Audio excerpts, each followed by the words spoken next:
What is postmodernism? Quote, "Postmodernism is a true successor to the Surrealist movement, which challenged supposedly normal ways of seeing things. Postmodernism is a concept which emerged in the late 1960s. The idea is a complex abstraction which stretches across multiple disciplines. The simplest dividing is to sort it into two camps, one being concerned with aesthetics, connected to the arts and architecture, which I will not be covering in this video.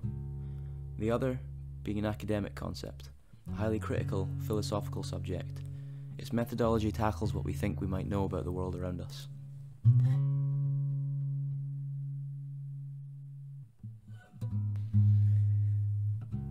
Postmodernity, the next epoch of society. Quote, "Postmodernity postulates two supposedly novel developments: the declining importance of economic interests and the growing importance of individual preference and identification. Many sociologists recognize postmodernity as the latest description for what our society is representing in its core values and principles. Common themes of postmodernity include a loss of faith and belief, particularly in science and rationality, a general skepticism of ideas not only from history but contemporary, a recognition of society becoming more individualistic. This recognition can be exhibited in the rise of radical movements concerned with components of our identity: gender, race, ethnicity, class, and so forth. These are the building blocks used in the creation of the movements of our time. In today's world, agency is increased regarding our individual identity." Quote, "The basic idea is that individual freedom has combined with increased geographical mobility and better communication to create a world in which consumers select elements of culture from a global cafeteria."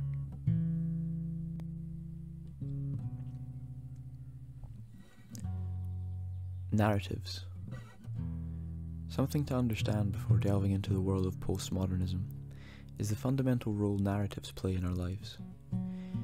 The psychological basis of the human psyche is the trust we give to the structure of our own personal grand narrative of the world. Religion satisfied much of this need in the pre-modern era, providing us with stories of how our world was conceived and how we should be expected to act as a citizen of the community we are surrounded by.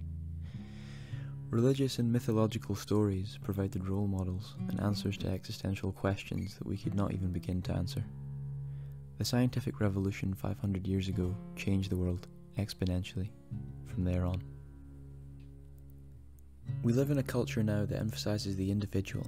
We are shot into a world and raised in a multicultural, technologically connected society. We have some key grand narratives or meta-narratives that influence our thinking. No matter which profession, class, race, or gender you belong to, a meta-narrative manifests itself from a commonality among shared experiences. We have meta-narratives like conservatism, liberalism, feminism, men's rights, racism, LGBT rights, and so forth. To add to these more grandiose of narratives, we have our own identities. An individual's identity can also be perceived as narrative. Our personal experience with the world can either unravel in synchronicity with the meta-narratives, or be it ends with them. Outside of direct experience with these meta-narratives, we either accept them as truth or deny them. Some of the most dramatic of meta-narratives physically played out in the 20th century. Political narratives like Stalinism, communism, and Nazism. These political narratives provided to be the most toxic and destructive narratives the world has ever seen. The consequence of these tragic events is the rejection of these recipes for progress. These meta-narratives are now rejected, which has created a cultural shift. These narratives are all around us. Every one of us are involved in them. When we are working within the confines of postmodernism, these narratives are brought to light, exposed, and criticised for the outcomes they produce. Quote, "Simplifying to the extreme, I define postmodern as incredulity towards meta-narratives."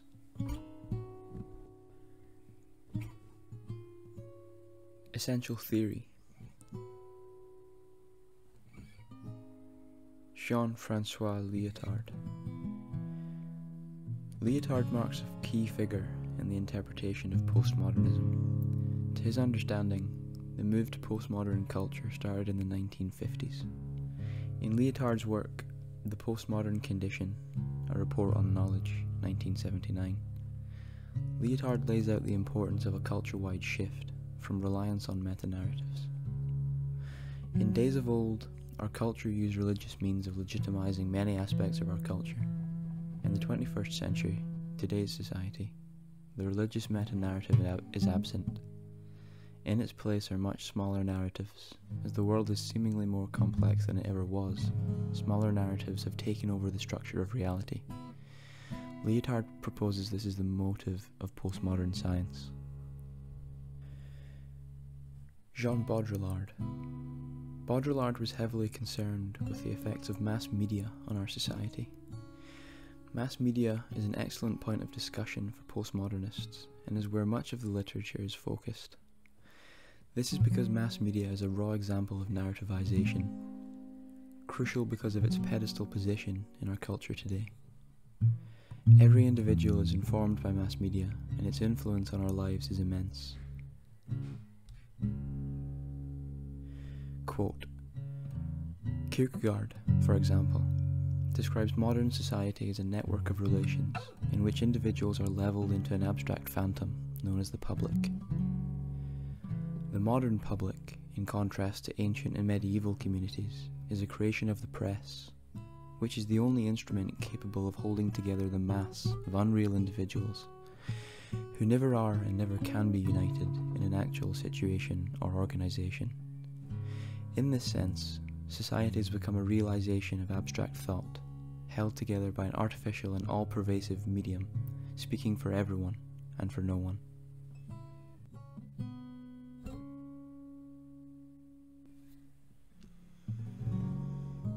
Hypernormalization.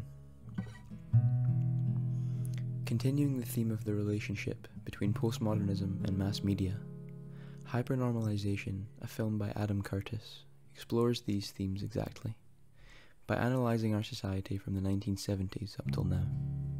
The film focuses on the binary distinctions of the real world and the fake world, detailing how the driving powers of governments, financiers, and the new media have shaped their own narrative and exported it to the wider society, all in an effort to sustain their position at the highest levels of authority.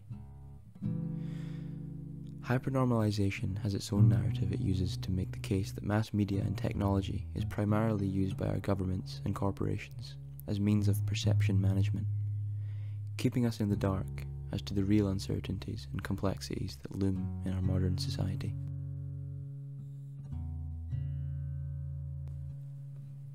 Postmodern methodology.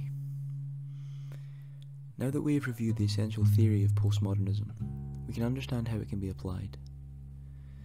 A key concern with postmodernists is objective information, particularly in the social world. Disciplines like sociology and psychology seek to gain an understanding of the inner workings of our lives.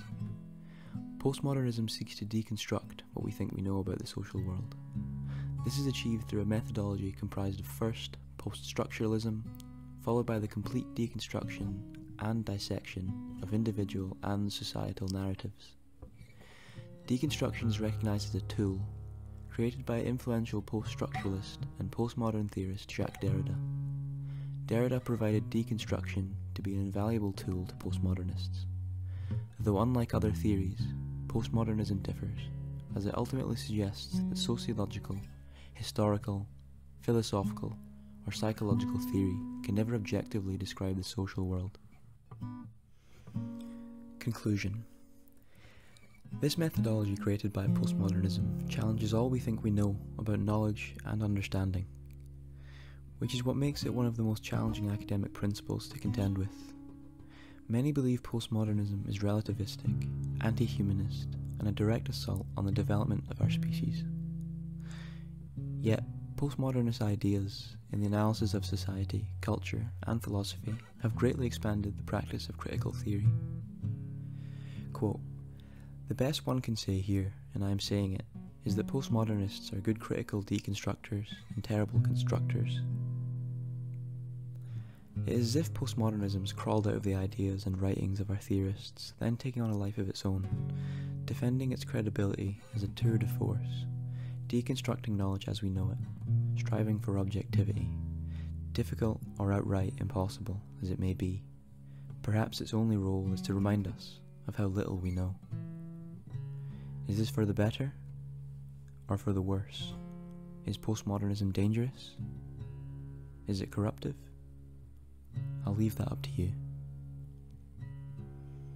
Quote, "Even the certainties of birth, sex, and death have been blown away by innovations in science and medicine.